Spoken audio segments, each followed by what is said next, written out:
We economic hitmen really have been the ones responsible for creating this first truly global empire. And we work many different ways.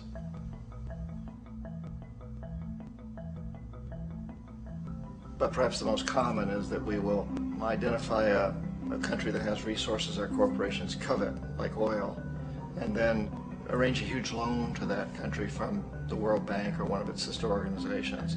But the money never actually goes to the country. Instead, it goes to our big corporations to build infrastructure projects in that country, power plants, industrial parks, ports, things that benefit a few rich people in that country, in addition to our corporations, but really don't help the majority of the people at all. However, those people, the whole country is left holding a huge debt. It's such a big debt they can't repay it, and that's part of the plan, that they can't repay it.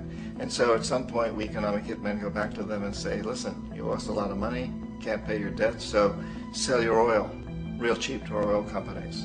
Allow us to build a military base in your country, or send troops in support of ours to someplace in the world like Iraq, or vote with us on the next UN vote.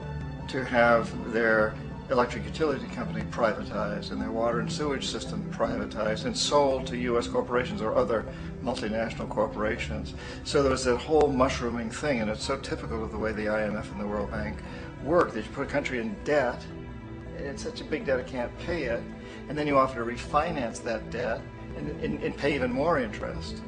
And you demand this quid pro quo, which you call a conditionality or good governance, which means basically that they've got to sell off their resources, including many of their social services, their utility companies, their school systems sometimes, their penal systems, their insurance systems, to foreign corporations.